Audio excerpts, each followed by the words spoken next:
Hello and welcome back to Seaside Garage, the best YouTube channel for content about the Citroen C25 campers. A good tip if you want to be best at something is to choose something that nobody else is really caring about. So, well anyway, as most of you know, my main interest is 80s and 90s hot hatches, small fast cars. And now I own two Citroen C25 campers in very different configurations, but still it is it's something that I was not expecting, to be honest. But here we are. If you watched the previous video, you will know why I got this one. I picked it up on my folding moped and drove it all the way home. Actually, after that video was recorded, I took it for another drive because it was driving so well that I just couldn't resist to just go directly to a pre-MOT check because it felt so nice to drive. I had the feeling that it could actually pass the MOT unless there was a lot of rust. It did not pass the MOT, but it was really close. More on that later. So yeah, this is my second Citroen C25 camper. It's a 2.1 petrol engine. Danish built, by the way, camper. The camper interior and fitment and all that is made from a Danish company called PB Campers. So that's pretty interesting. My other camper is also a Citroen C25, but is completely different. It's over there. It's a 4x4. It's a 2.1 turbo diesel, and it's really simple in its setup. A homemade interior built by me. So it's a completely different beast than this one. And in a way, this is more my kind of style. 4x4 going into the forest, the simple life. This is more like, this is really camping, where you just sit outside and eat some sausages and drink some beers, and then that's what you do all day. But actually, I'm tempted by this kind of camping for a while because it really seems to be nice with a child. Maybe not the beers and the sausages thing, but it's just a bit more convenient and a bit more cozy inside. That's a problem we have with the one over there. If it's bad weather, for instance, it's not that comfortable inside. It's just one big bed pretty much. This one you can actually be in and sit at a table, for instance, and yeah, it's really cool. But this video I will just show you what I actually bought. I have already taken the first tour of this. Me and my wife actually emptied it out completely because there was so much stuff in here. So we needed to see what's what and what to keep and what's not to keep. So now it's ready to be shown. And yeah, up here it's pretty much the same as the other Citroen. It's black instead of brown. That's the only difference. Other than that, it's pretty much the same all around. But it is fitted with a autopilot. You can just click that button down there and then it will just hold the speed. It's not adaptive, by the way. Then there's a choke and then just a dash. This one got 141,000 kilometers. My other one got 171,000 kilometers. So they are low milers, both of them. It's the same layout with the gear selector than the other one. I found out that this van is actually facelifted. The other one is not, because the doors are different and the side panels are different. You will notice that the window curves downwards, and then there is this line going up there, which is not present on the other one from 91. Also the front end got separate indicators, and the one from 93 got them down there and are clear. One thing I really like about this camper is they did away with the railing up here. So it just goes flush, because the biggest problem I got with the other one is some pretty nasty rust in that rail, or gutter, I think it's called. So at the front end, we only have 2 seats. I got 3 in the other one, but this got seats back there also, so it's possible to seat 4 persons and people in this one. Another really cool thing about this one is it got this swiveling seat that turns all the way around. And this actually makes the Campervan feel a lot bigger than the other one. They are exactly the same size, but the other one sort of just stops here because of the seats. So You get the feeling of more room and another seat in this one. Oh, cozy. I just put in a battery to test the stuff out. Down here we have the fresh water tank and a pump. But nothing really happens when I start the pump, and if I prime it, nothing really happens either. So I think the pump needs a rebuild, or maybe another one. It's not building any pressure, at least, unfortunately. It's also possible to connect it to landline power, and that will also charge the battery using that. So that's pretty clever. I'm just gonna shut this one off while we show it around. Then if this is put down, then we have a seat there, a nice little table, and another seat there, and seat belts. This table collapses by pulling this thingy right here. It collapses down.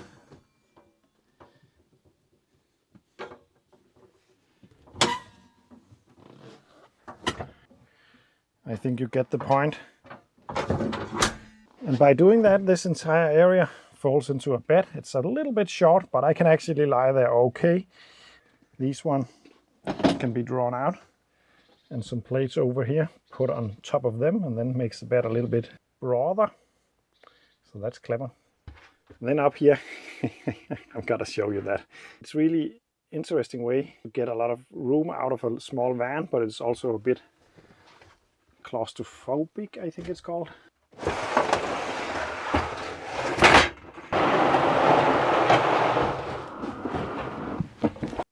So here we go. A big bed, actually. I can lie there just fine, but it is a bit of a crowded space. But two persons should be able to lie up here.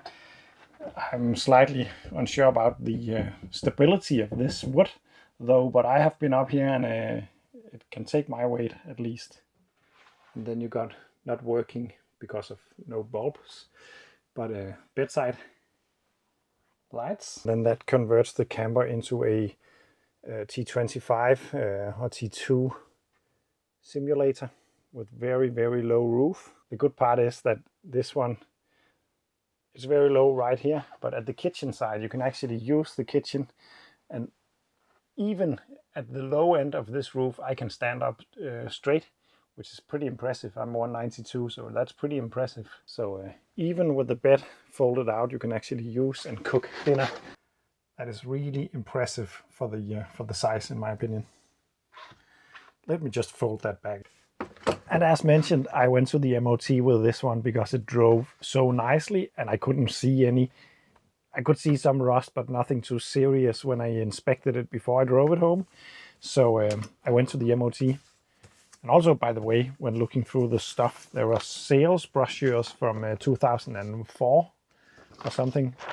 So they really kept a lot of things. Back then it had 69,000 kilometers on the clock, and was for sale for 188,000 kronas. Yeah, a lot of interesting stuff. But I went to the MOT station, and I was actually right about my feeling that this car was pretty decent, because the only thing mechanically that this car failed on, it was just an MOT check, it wasn't a real MOT, but that was rusty front discs. That was my own fault. I could have driven it a bit more and used the brakes a bit more, because I think that would have cleaned them up just fine. Normally I get a car up to 80, then brake pretty hard down to around 10 kilometers, and then up to 80 again a couple of times. But in a camper van with all the stuff in the rear, it's not really a pleasant thing to do. So I didn't do that. So there are some rust in the front discs that need to be cleaned, or they need to be changed. I think I will just clean them up, and then that will be good. Then there was a rip in the gaiter for the steering rack. Really a minor thing, but that's also an MOT fail. Right rear brake light was not working. It was working when I drove it from that place, because I checked it, but apparently it stopped working. Then there is a little bit of moisture in the headlight. That's also a fail, so that is another thing. And then there is some rust. There's a bit of rust in the bonnet. There is some rust in the rocker panels outside and inside. And then there's a little bit on one of the support beams underneath here, but it's really minor. I'd say 1, maybe 2 days with a welder, then this car is MOT ready. So it is almost too amazing to actually believe that this car is. I could take this car on a trip next week if I wanted. If I had the time to just fix it up, I could do that, because it is really minor stuff. It is not even close to being as rusty as the other one when I began with that, because this one has a rear end, for instance. The other one didn't really have anything left back there. This is just minor stuff. It's I think it's around 5 holes that needs to be welded up, and then it's good to go. And then the small mechanical stuff. It's amazing. It is amazing that I think this is the best buy that I have done ever, actually. I was ready to accept this to be the worst that I have ever done, because I didn't really look it through when I bought it. I just noticed it and I liked it. And in the back of my mind, I had the plan that if everything failed and it was just completely rotted out, then all the camping gear inside of here could just fit in the other one, and then we could make a really cool 4x4 with some better equipment inside. That was my thought, at least. So, but I'm not going down that road, because this one it's better than the other one, actually. It's a very different car, of course, so it's a little bit difficult to compare them, even though it's the same make and the same model and all that. They are completely different cars. Let me show you the rest of the stuff that this one got. I don't know how it all works. I will have to read some manuals on the internet, and also some of the stuff is not actually working, but let me show you. But firstly, I would just have to get a light, because it is getting a bit dark outside. And with the help of the skill tool, we get some more lights in here, because there is light in this van, but they are not very efficient. There is supposed to be more lights, but they are without bulbs at the moment, so I have to check that out a bit more. But the first cupboard got the gas canister thingy. For the fun of it, I'm just gonna connect it. I'm disconnecting it when I'm not using it, because I don't trust this. But actually, this has been inspected not that long ago, so it's most likely just fine. The next cupboard got controls for all the gas. Then the first cool thing, a boiler. So this makes hot water for the sink and the toilet. You can put it to the desired temperature, and then it should heat up using gas. I think it's this thingy. Let me get the light.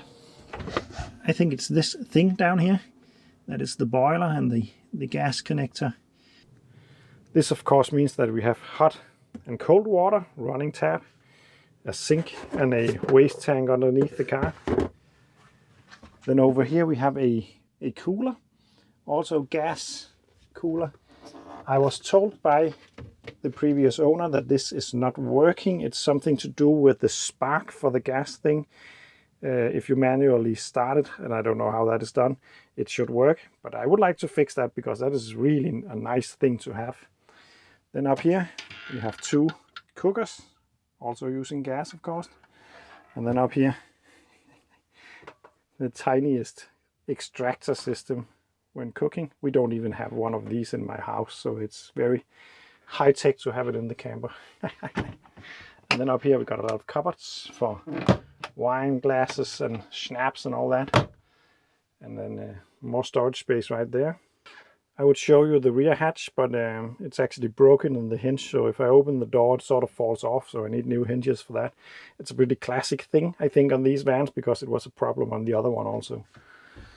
In here we have the toilet, which seems to have never been used. When we got it, it was actually covered with a wooden plate, and then they just used it for storage. As you can see, at some point it would have had a sink in here as well, but that has been removed and I haven't found it, so that's most likely gone. More storage space up here. I don't know if we're going to keep the toilet or not, but it's yeah, we'll have to see about that. Then up here we have what I think is the heater. As you can see, it's currently on. but I don't know how these work, so I have to read some manuals about it. Underneath the seats, we actually cannot get to it because this plate is stuck. But underneath that is the heating system, I think. It's got to be the heating system. So yeah, this car got a gas heater. It's pretty awesome. It's really awesome. The other one also got that. It's a diesel heater in the other one, but this is pretty awesome. So let's go around and see the exterior of the car. As mentioned, there is a bit of rust right there. Nothing too serious. Then we got some pretty bad rust at this area, but it's surface so far at least. It needs to be treated quickly before it becomes a problem, because that would mean the windscreen would have to come out and stuff, so it would be nasty. Then we have some rust right there, really minor also. And then it's just it looks like something that you pulled out of a lake, but I think it will look pretty decent once I give it a wash. I'm actually gonna wash a bit of it in this video just to see how good it becomes. But let's take a look at the rest of it. Yeah, maybe I should do something about the moss growing out of the rear light. And then this is the hinge that has snapped right in there, so that needs to be changed. But let's go underneath this van, because it is in really nice condition down here.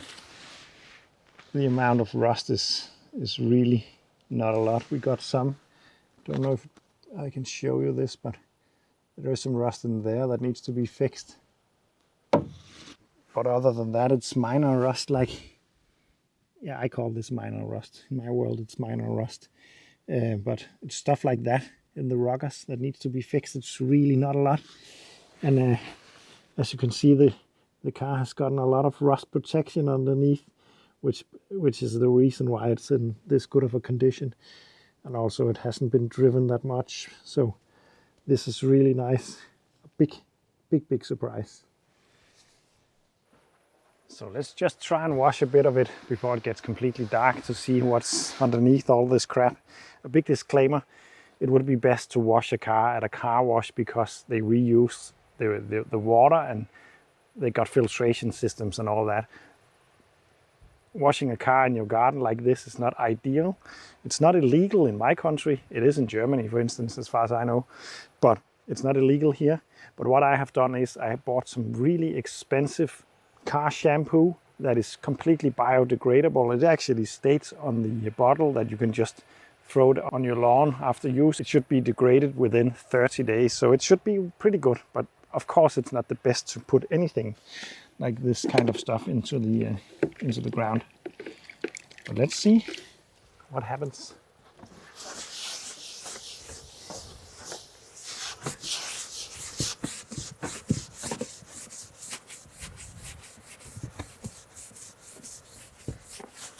Wow.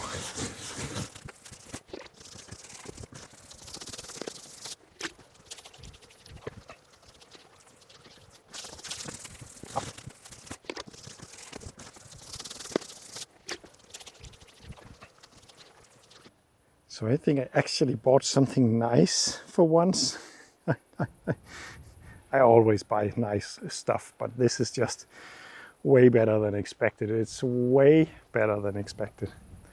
I just wanted to show you guys what I bought.